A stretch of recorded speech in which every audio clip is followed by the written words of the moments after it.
In order to grow, we must obtain what is necessary for our growth. This is brought about through the law of attraction. This principle is the sole means by which the individual is differentiated from the universal. Think for a moment, what would a man be if he were not a husband, father, or brother, if he were not interested in the social, economical, political, or religious world?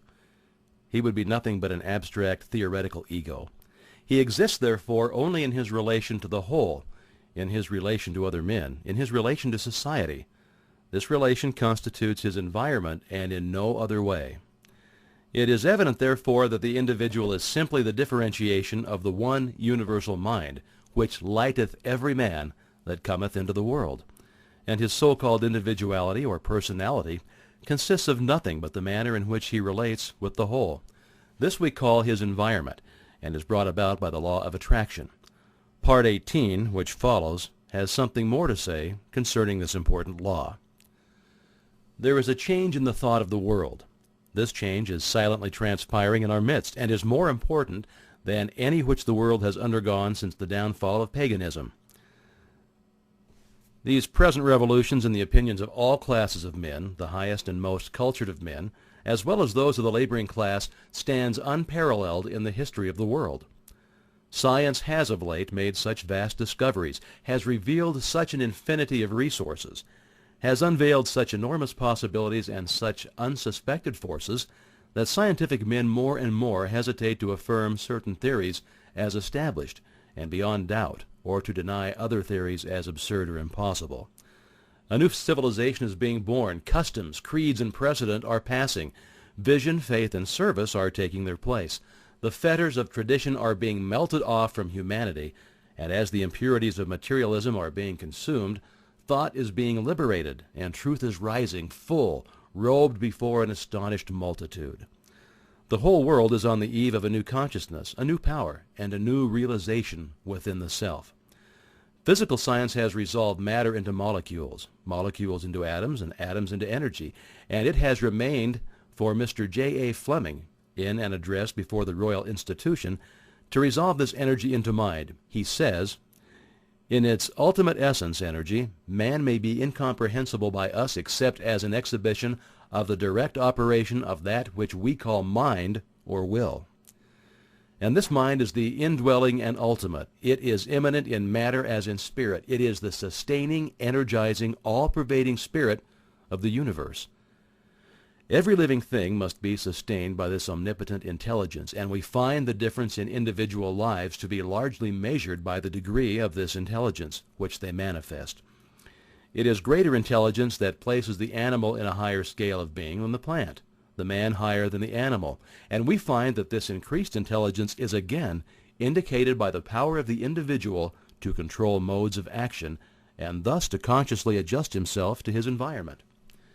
It is this adjustment that occupies the attention of the greatest minds, and this adjustment consists in nothing else than the recognition of an existing order in the universal mind, for it is well known that this mind will obey us precisely in proportion as we first obey it. It is the recognition of natural laws that has enabled us to annihilate time and space, to soar in the air, and to make iron float, and the greater the degree of intelligence, the greater will be our recognition of these natural laws, and the greater will be the power that we can possess. It is the recognition of the self as an individualization of this universal intelligence that enables the individual to control those forms of intelligence which have not yet reached this level of self-recognition. They do not know that this universal intelligence permeates all things ready to be called into action. They do not know that it is responsive to every demand, and they are therefore in bondage to the law of their own being. Thought is creative, and the principle on which the law is based is sound and legitimate, and is inherent in the nature of things. But this creative power does not originate in the individual, but in the universal, which is the source and foundation of all energy and substance. The individual is simply the channel for the distribution of this energy.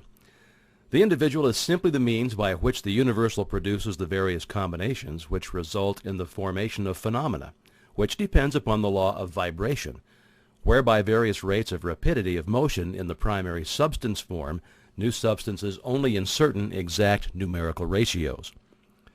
Thought is the invisible link by which the individual comes into communication with the universal. The finite with the infinite, the seen with the unseen. Thought is the magic by which the human is transformed into a being who thinks and knows and feels and acts. As the proper apparatus has enabled the eye to discover worlds without number millions of miles away, so with the proper understanding, man has been enabled to communicate with the universal mind, which is the source of all power. The understanding which is usually developed is about as valuable as a VCR without a videotape. In fact, it is usually nothing more than a belief, which means nothing at all. The savages of the Cannibal Islands believe something, but that proves nothing. The only belief which is of any value to anyone is a belief that has been put to a test and demonstrated to be a fact. It is then no longer just a belief, but has become a living faith or truth. And this truth has been put to the test by hundreds of thousands of people, and has been found to be the truth exactly in proportion to the usefulness of the apparatus which they used. A man would not expect to locate stars hundreds of millions of miles away without a sufficiently strong telescope. And for this reason, science is continually engaged in building larger and more powerful telescopes, and is continually rewarded by additional knowledge of the heavenly bodies. So with the understanding, men are continually making progress in the methods which they use to come into communication with the universal mind and its infinite possibilities. The universal mind manifests itself in the objective through the principle of attraction that each atom has for every other atom in infinite degrees of intensity. It's by this principle of combining and attracting that things are brought together. This principle is of universal application and is the sole means whereby the purpose of existence is carried into effect. The expression of growth is met in a most beautiful manner through the instrumentality of this universal principle. In order to grow, we must obtain what is essential for our growth, but as we are all times a complete thought entity, this completeness makes it possible for us to receive only as we give. Growth is therefore conditioned on reciprocal action, and we find that on the mental plane, like attracts like, that mental vibrations respond only to the extent of their vibratory harmony. It's clear, therefore, that thoughts of abundance will respond only to similar thoughts. The wealth of the individual is seen to be what he inherently is. Affluence within is found to be the secret of attraction for affluence without. The ability to produce is found to be the real source of wealth of the individual. It's for this reason that he who has his heart in his work is certain to meet with unbounded success. He will give and continually give, and the more he gives, the more he's going to receive. Now, what are the great financiers of Wall Street, the captains of industry, the statesmen, the great corporation attorneys, the inventors, the physicians, the authors? What do each of these contribute to the sum of human happiness but the power of their thought? Thought is the energy which the law of attraction is brought into operation, which eventually manifests in abundance. The universal mind is static mind, or substance in equilibrium. It is differentiated into form by our power to think. Thought is the dynamic phase of mind. Power depends upon consciousness of power. Unless we use it, we shall lose it, and unless we are conscious of it, we cannot use it. The use of this power depends upon attention. The degree of attention determines our capacity for the acquirement of knowledge, which is another name for power. Attention has been held to be the distinguishing mark of genius. The cultivation of attention depends upon practice. The incentive of attention is interest. The greater the interest, the greater the attention. The greater the attention, the greater the interest. Action and reaction. Begin by paying attention. Now, before long, you will have aroused interest. This interest will attract more attention, and this attention will produce more interest, and so on and so on. This practice will enable you to cultivate the power of attention. Okay, now this week, concentrate upon your power to create. Seek insight, perception. Try to find a logical basis for the faith which is in you. Let the thought dwell on the fact that the physical man lives and moves and has his being in the sustainer of all organic life, air. We have to have air so that we must breathe. We breathe to live. Then let the thought rest on the fact that the spiritual man also lives and moves and has his being in a similar but subtler energy upon which he must depend for life, and that, as in the physical world, no life assumes form until after a seed is sown, and no higher fruit than that of the parent stock can be produced.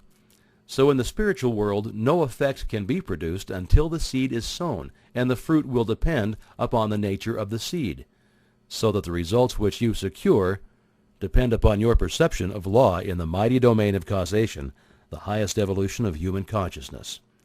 As Emerson said, "There is no thought in my mind, but it quickly tends to convert itself into a power, and organizes a huge instrumentality of means."